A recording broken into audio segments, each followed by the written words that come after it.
We all possess different leadership qualities as individuals. Let it be a male, a female, a grown-up, a woman, or a grown-up male. We all possess leadership qualities that are different. However, those leadership qualities that we possess most of the times are hindered by certain number of challenges and factors that we encounter as we are living in this world. However, today we are going to take the step forward to have a discussion which is going to be headed by the topic which goes the unexplored leadership potentials amongst young women. Speaking is Soneni Moyo, coming from Matebelele South Bulilima district, going with Angelina Spanda, who comes from Mango district within the same province of Matebelele South. Angelina, may you greet the crowd? Hi everyone, I'm happy to have a conversation with Soneni and to podcast our presentation. I hope you enjoy and have a great time. Thank you so much. Thank you so much. Without taking much of your time, I know that some of us are busy. Angelina, welcome. How is the weather nowadays? And I guess it's very hot. It's very hot these days. It's very, very hot. Okay, Angelina, I am very happy that today I have someone who comes within the same province. And looking into these issues, our target is young people, young women, and you are one of the people that I believe you are going to answer with potentiality and effectiveness because you are part of the age group that we are looking at. And our first question is going to be, as a young woman, what do you think is meant by the unexplored leadership potential? I think unexplored leadership potential is the fact that the young people cannot have access to explore their leadership qualities or to showcase their qualities of becoming a leader. Okay, thank you so much. Yeah, thank you so much. And I guess just to add on that one is we are talking about a situation whereby we're saying that as young people of Bulilima and Mango district, that is basically a rural area, we are having young people who are located in the remote areas who fail to have access to those spaces that promote their leadership potentials, and they face challenges in terms of attaining better educational qualifications, which at the end of the day ends up limiting their abilities of being good leaders of tomorrow as young people, as young women who grow up. They value marriage with the practical social system that they are having. And just on that one, by the end of the time, we then realize that they end up enclosing those abilities within themselves because they have got no power to explore to the world. They've got no power to showcase to the world. Okay, thank you so much. Just to move on, another question that I would like to have a discussion on with you is that what do you think are the reasons or the causes behind these unexplored leadership potentials? I think some of the reason could be the fact that there is a cultural barriers. Some of the kids, they might be hindered by cultural norms. Some also could be abuse. Some kids can experience abuse at their childhood or even currently having being abused. They might fail and lose self-esteem and end up not showcasing their ability to be leaders. And there is education, poor education. Some also could be having potential but lack education to explore their leadership qualities. Okay, thank you so much, Angelina. I think you saying those things from a point of view whereby you are coming from Mango district. I have also heard on some other points whereby they say that there are young women that side who are migrating to Botswana. Do you think that could have an effect on them being able to explore the qualities of being good leaders? Are there any causes that are making them to go away from their places, and at the end of the day they are absent in terms of representation, in terms of leadership? Yeah, I think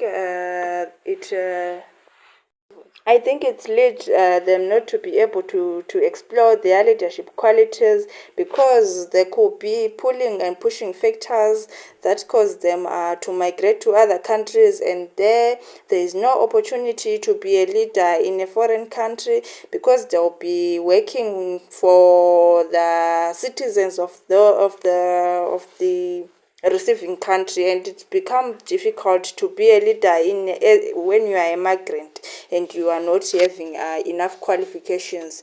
And they also lose opportunity from their source country because there is no opportunity to become a leader while least you are not educated.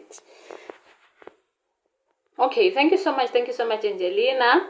I guess this is really amazing. Talking to someone who's coming from the place that they really know the experience and not from a second-hand information. Thank you so much.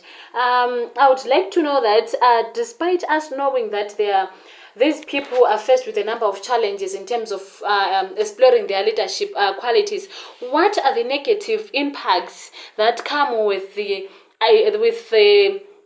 this view of saying that these young women are not partaking in these leadership positions? We have councillors, we don't have our local young people partaking in those. We've got churches, we don't have young mothers being leaders in those churches, and we've got some maybe businesses and so on, local meetings, community meetings, we don't have young mothers taking part in those meetings, and we've got grown-ups. What do you think are the negative impacts of not having these young people on the forefront of our communities? I think the negative impact is that their grievances are not heard, are not being heard, because if we are continuing being led by old people or people of not of our age, it is difficult for them to also propose our grievances on a meeting or on a engagement that could bring development. At the end of the day, we are being led by. At the end of the day, that's when you find out there is most of the time male are the leaders, and it leads to gender-based violence because we don't have our voice. Our voice is not heard. Okay, thank you so much. I wish I could be the one seated there being asked those things in terms of the experiences, because it's actually amazing to talk from experience rather than from hearing from another person. Thank you so much, Angelina. Okay, despite these kind of causes and the effects that we've talked about, do you think that the pandemic era where we had COVID-19, it could have led to a rise in the gender-based violence within these communities amongst the young people?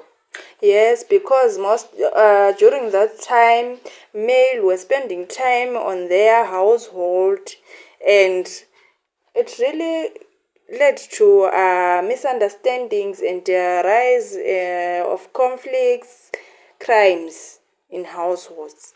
Okay, thank you so much. Thank you so much. Okay, have you ever heard of the word gender inequality? Yes, gender inequality, I think it is the imbalance between male and female. Okay, thank you much. I guess you understand. Just in short, because we are running out of time, and I guess the audience there, they've got things to do, and maybe most of them are tired. Could it have any impact into the representation of young people within these leadership processes? Yes, because with gender inequality, male are dominating and women are looked down upon, and the young women are part of those marginalized group, which is female. Okay, thank you so much. From my understanding, I believe that means that these young women are then made to be docile, and then they are being made to be submissive. Hence, at the end of the day, they fail to speak out because there's a male counterpart who's above. Okay, thank you so much. Do you think there are myths and other beliefs that could contribute to these kind of challenges? Yes, because people always think that male are the best in terms of leadership. Then women are inferior than men. Okay, thank you so much. I think we have made something here. Before we close, I would really like to thank you and appreciate you for the time that we have taken together and to discuss on this. And I also wish that out there to the audience that is listening to us today, there is another young woman who is learning from this and who also wishes to speak out. And if you want to speak out or to reach to us, just follow on the Girls Table podcast on YouTube. You can get us there and then get some information and other more that you could want, and follow us and like our videos. I would like to have another podcast with you soon. Thank you so much. If you've got nothing to say, or maybe any other thing that you'd want to say, I think this is the end of our discussion today. Angelina, thank you so much. Thank you.